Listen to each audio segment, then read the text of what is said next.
अस्सलाम वालेकुम। आज का हमारा टॉपिक है history of random number tables. Previous lecture में मैंने आपको रैंडम नंबर टेबल की जनरेशन के बारे में बताया था। आज हम रैंडम नंबर टेबल्स की हिस्ट्री के बारे में पढ़ेंगे। रैंडम नंबर टेबल में अगर हम देखें तो हमारे पास बहुत सी प्रॉपर्टीज़ लाई करती हैं। इसमें ये मैटर नहीं करता कि आपने टेबल में से नंबर कैसे चूज़ किए हैं, रो वाइज चूज़ किए हैं, कॉलम वाइज डायगनली या फिर इरेगुलरली, जैसे भी आपने टेबल में से नंबर लिए हैं वो मैटर नहीं करते।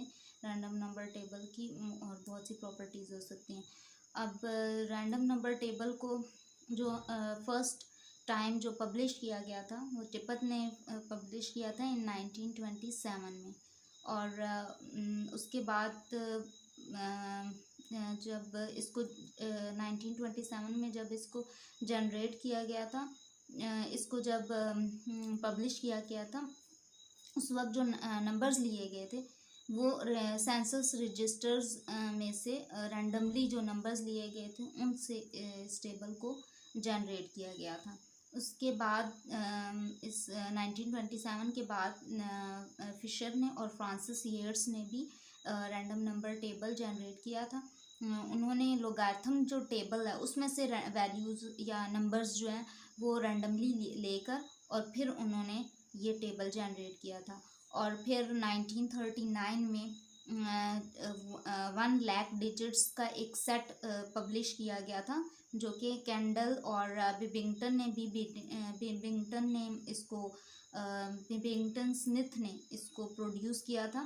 और इसको कैसे प्रोड्यूस किया था, ह्यूमन ऑपरेटर के ज़रिए उन्होंने इसको एक स्पेशलाइज्ड मशीन के थ्रू इसको प्रोड्यूस किया था। फिर मिड 1940s में रैंड कॉरपोरेशन एक ऑर्गेनाइजेशन है, रिसर्च ऑर्गेनाइजेशन है, उन्होंने इसको डेवलप किया, एक और रैंडम नंबर टेबल डेवलप किया। ये सब ने डिफरेंट मेथड्स के through random number table generate किए थे।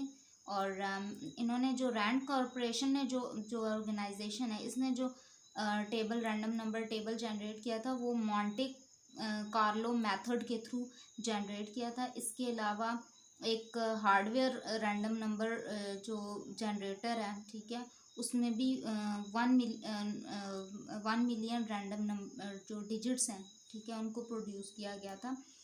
और इसके अलावा रैंड जो टेबल है वो हम कह सकते हैं कि रोलेट व्हील को कंप्यूटर के साथ पहले अटैच किया था। रैंड जो कॉरपोरेशन है उसने जो रैंडम नंबर टेबल जनरेट किया था उसको रैंड टेबल भी बोलते हैं, ठीक है। और उन्होंने एक रोलेट व्हील था, उसको कंप्यूटर के साथ अटैच करके फिर उसके थ्रू उन्होंने रैंडम नंबर टेबल जनरेट किया था। और जो ये रैंड कॉरपोरेशन के थ्रू जो रैंडम नंबर टेबल जनरेट किया गया था, इसको बहुत केयरफुली इसके जो रिजल्ट्स हैं उनको फ़िल्टर किया गया है, इनको टेस्ट भी किया गया है, काफ़ी बार टेस्ट किया गया है। इसलिए जो इनके रिजल्ट्स होते हैं तकरीबन, मतलब आप कह सकते हो कि जो रैंड टेबल हैं, ठीक है, वो इम्पॉर्टेंट ब्रेक थ्रू हैं रैंडम नंबर टेबल की जनरेशन में।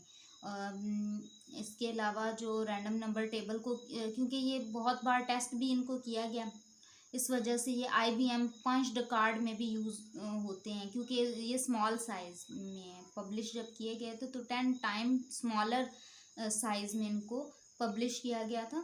तो इसको IBM पंच्ड कार्ड में भी ये अवेलेबल थे उस टाइम पे। उसके बाद 1950s में एक हार्डवेयर कह सकते हैं, एक हार्डवेयर रैंडम नंबर जो जनरेटर है, ठीक है, जिसका नाम ERNIE मतलब है अर्नी, ठीक है, उसमें जो है वो उन्होंने जो है वो एक मतलब इसके थ्रू रैंडम नंबर टेबल्स के थ्रू एक ब्रिटिश प्रीमियम बॉन्ड नंबर्स जो है ना, उन्होंने उसमें उनको ड्रॉ करने के लिए इनको यूज़ किया था। हम यूजेस देख लेते हैं रैंडम नंबर टेबल कहाँ का यूज़ होता है। शॉर्ट फॉर्म में बताऊंगी। रैंडम नंबर जो टेबल है, ठीक है, वो हम उसको कई मतलब स्टैटिस्टिक्स में बहुत से टास्क कैसे होते हैं जिनके लिए हम यूज़ करते हैं। जो मेन टास्क है, ठीक है, जिसमें हम रैंडम नंबर टेबल को यूज़ करते हैं जब हमने सैम्पल के लिए रैंडम सैम्पल सेलेक्ट करने होते हैं, ठीक है, उस वक्त हम रैंडम नंबर टेबल को यूज़ करते हैं। इसके अलावा भी काफ़ी मतलब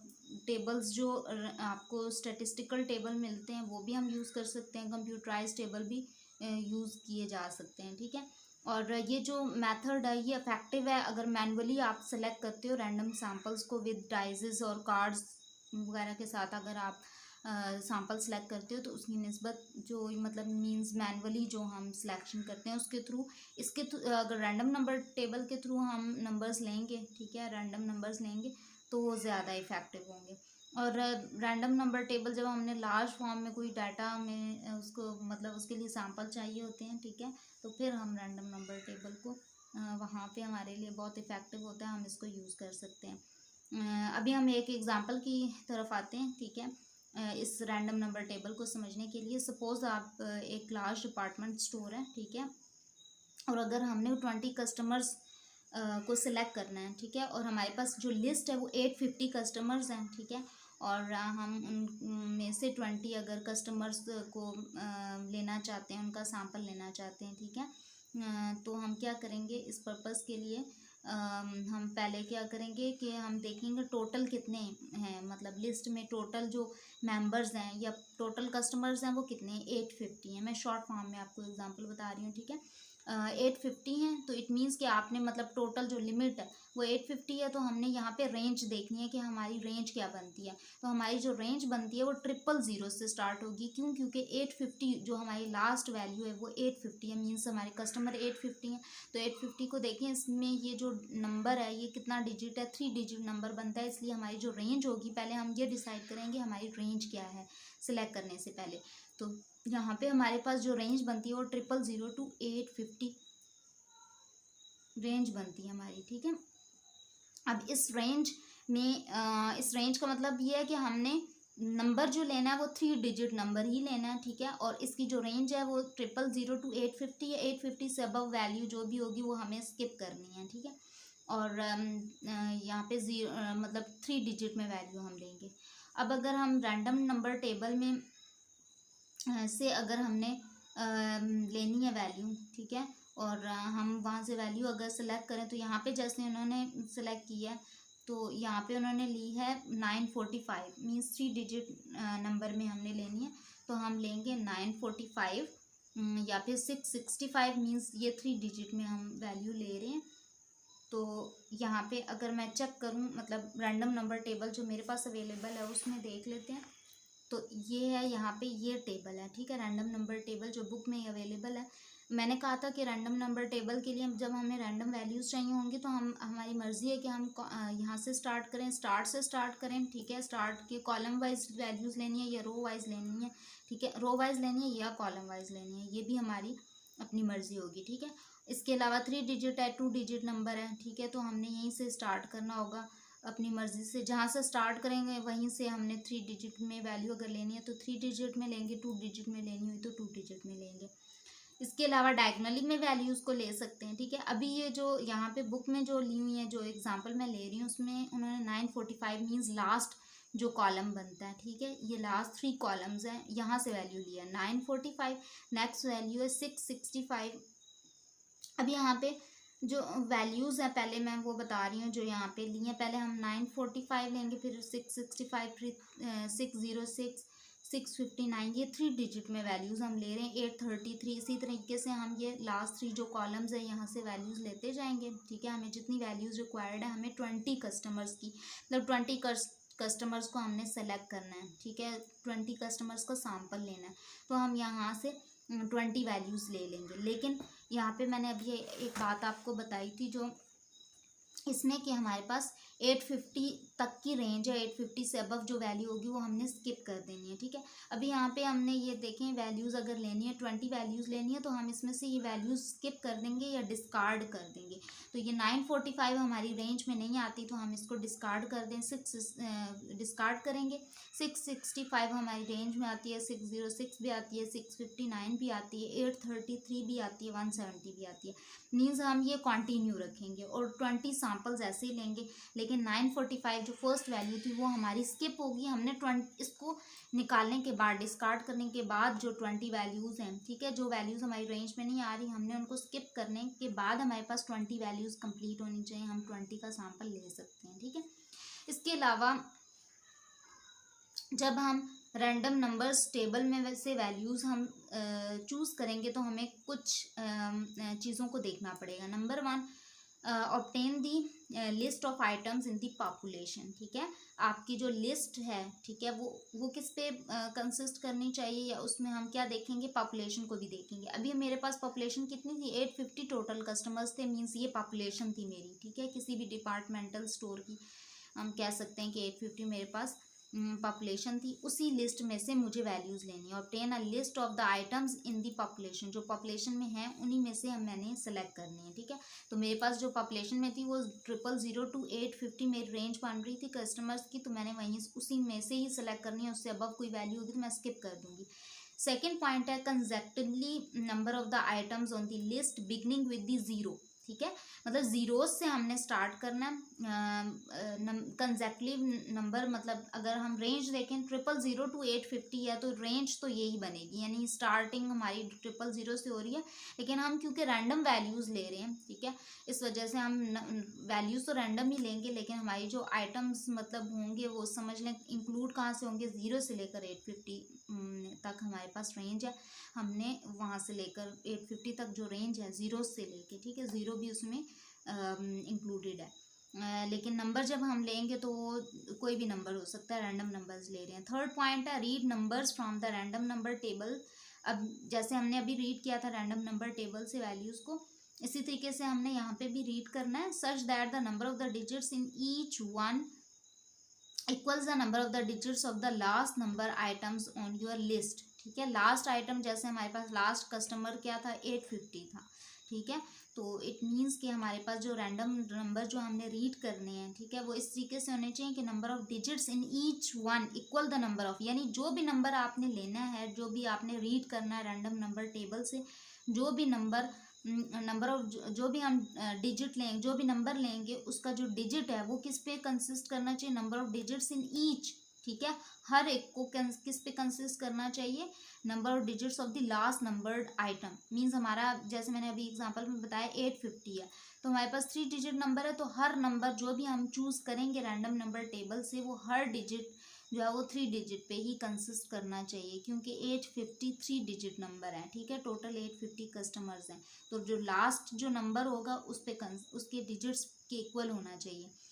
फोर्थ पॉइंट ये कि ओमिट कर देंगे हम, omit any number that do not correspond to number on the list और that repeat previously selected number from the table. ठीक है, अगर कोई प्रीवियसली सिलेक्ट मतलब रिपीट हो रहा है और do not correspond to the number on the list और that repeat previously selected number, अगर कोई हम सिलेक्ट कर चुके हैं रिपीट हो रहा है, वो हम नहीं लेंगे। Continue until the desired number of the observation have been obtain, हमने अपने नंबर तब तक लेते जाना है जब तक हमें हमारे मतलब कंटिन्यू रखना है, अगर हमारी जो डिज़ायर नंबर ऑफ ऑब्जर्वेशन नहीं आ जाती। जैसे 20 हमें डिज़ायर नंबर था हमारा, तो हमने 20 जब तक कंप्लीट नहीं हो जाता तब तक हमने नंबर लेते जाना है। फिफ्थ नंबर है,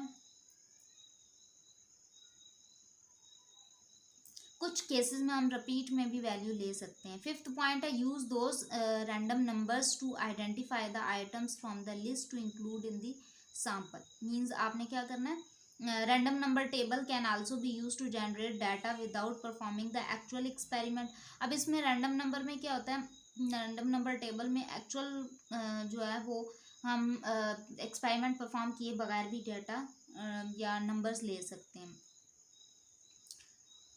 जैसे अब ये क्वीन को टॉस करना है, ठीक है, क्वीन को टॉस अगर हमने करना है, क्वीन को टॉस करें या फिर डाई को थ्रो करें, ठीक है, वो एक्चुअल अगर हम उसको एक्चुअल एक्सपेरिमेंट किए बगैर अगर नंबर लेना चाहते हैं तो वो भी ले सकते हैं। यहाँ पे एग्जांपल भी लिखी हुई है, suppose we want to toss a coin 10 times to see the number of the heads. Means हम अगर 10 टाइम्स एक क्वीन को हमने टॉस करना है और हमने ये देखना है कि नंबर ऑफ हेड्स कितनी टाइम्स आ रहा है, तो हम क्या करेंगे, we can do it by we can do it by tossing the coin and counting the number of the heads. मतलब अगर हम एक्चुअल एक्सपेरिमेंट परफॉर्म करना होगा तो हम उसको करके देखेंगे। ठीक है, मतलब क्वीन को टॉस करेंगे फिर हम काउंट करेंगे नंबर ऑफ हेड्स।